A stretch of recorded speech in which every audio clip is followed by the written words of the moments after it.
Hello, beautiful, vibrant souls. Well, enough's enough, huh? We're going to go ahead and wrap that up, package it up nicely, put it away. We're not doing that ever again. I'm feeling the end of a cycle here. Um, they kept coming back into your life, and every time they'd come back, as soon as they had your attention again, they would start playing the same games. It was almost like they would see how often they could get that out of you, or as much out of you as possible. And this time was different. This time you just shut it down immediately and you were just like, I have no interest in this. I have no time for this. I'm not right for you. You're not right for me. This just isn't going to work. Why are you wasting my time, and why are you wasting your own time? Get a life. Leave me alone. And because you shut that down, Spirit finally has opened up. So we have new love coming in very soon. You may know this person. You may not know them in the way that you will know them. And what I mean by that is you may know of them, you may not know a lot about them, or you may know a lot about them, but you may not know that they ever had feelings for you. So there's some kind of a deepening of a connection there that's coming in. And it's because you finally set those boundaries and said, enough's enough. I'm done with this game. This isn't what I want. And you have to have those standards, and you have to be willing to say no and be like, no, I don't need anything. I would rather be alone. As soon as you say that, I don't need anything, you detached yourself from the situation. You opened yourself up to what is meant for you. And it's like, okay, because you can't be attached to this one either. You know what I mean? You have to still be you. You have to still be in love with yourself, because that's what drew them in. That's what made them want to be with you and want to care about you, is the way that you care about yourself and the way that you live your life. So you have to continue that as well. But they finally have strong enough feelings, they're going to start speaking up. They're going to reach out. It may start very, very casual. It may not seem like it's going to go anywhere, and somehow it just does. And it's very natural and it feels right, and you don't have to force it and you don't have to rush it, and you just get to enjoy it. You just get to enjoy the counterpart that finally makes sense to you. It finally makes sense. This isn't something that has to be forced. This isn't something you don't have to chase. You're not begging for decent treatment. You're not begging for a phone call or a text. They're just doing it because they want to, because they care about you, because they've taken time to get to know you, and you take time to get to know them. So let it roll out nice and slow. It's just perfect. What's really interesting is that this divine flow deck, yet again, comes in with these messages that are both universal and flow with the first video. We have that divine abundance. You're not asking for abundance in your life, you are abundance. Live abundance, be abundance, exist within abundance. Look at everything that you have around you and be like, this is abundance. Because I'm not sitting in a tent in the middle of the woods all alone, with no food, with no cell phone, with no internet.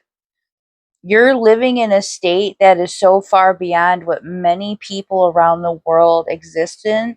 You are literally living in abundance. And even if you don't have that, if you feel loved, if you feel cared about, you're living in abundance. And even if you don't have that, if you're sitting in the middle of nature, you can look around yourself and be like, this is a beautiful planet.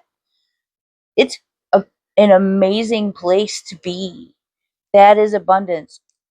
Abundance is about asking for something. It's about detaching from desire and need and want and more, and looking at what you have and being like, this is pretty good, man. I can take this. I'm pretty happy with this. And when we have our deepening, this is about embracing that connection with who you are and where we exist and what we exist for. This is just your sense of purpose, your sense of self, and then your connection with divine spirit, becoming stronger in that. The more in touch and in tune with ourself and our own feelings and how we're living our life and how we're thinking and speaking about ourselves, other people, and our lives, the closer we get to spirit. Because spirit is directly attached to you. That is a higher version of the self. You have a higher self. Higher self is divine. Higher self comes from the oneness, the entirety, the Allah, the source, the universe, however you want to call it. This one big collective thing. You are a fragment of that. Your higher self is a fragment of that within that space, and you are connected directly to that. You are spirit. You are source. You are divine. You are abundant. You are everything that you need to be. And there is so much more that is out there for you. You don't need to ask for it. It's your birthright. It's coming to you. It lands in your lap when you're least expecting. It's everything that you desire. So we just have to be patient and breathe. These two cards come out together, two completely different decks, combining to form a perfect message to wrap up today's collective reading. Embracing change. Transformation is beautiful, and it's not the before and afters that we're talking about.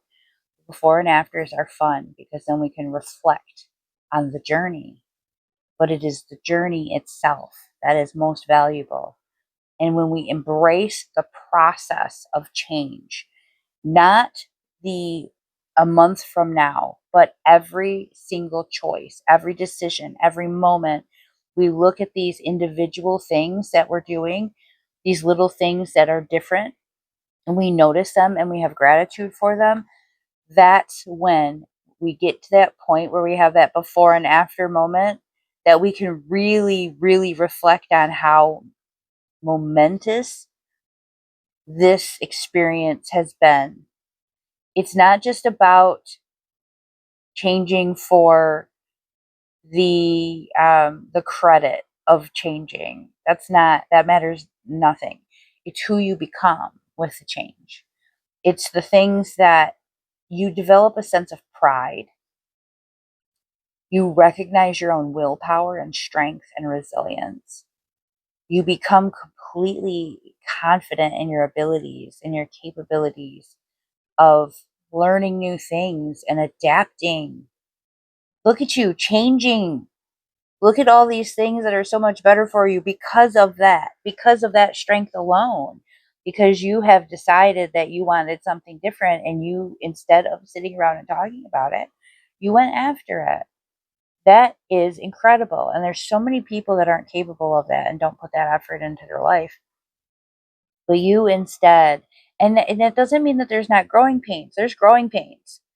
When things get different and they start becoming confusing and you're uncertain, you have to put yourself in a very vulnerable place. But you can also be grateful for that as well and be like, you know what, I never knew that as this many years in life that I could still feel brand new, that I could still be learning something, that I could still feel like there's more ahead of me. There's so much more that I still have to learn. And I'm so grateful to be here and have this mindset and be open to all these new things that life has to offer me. This is the type of experience that adds depth to your life, and it can't be taken from you. This is who you are, and this is what you're deserving of. Embrace the process of change and the outcome of change as well. You're doing a great job.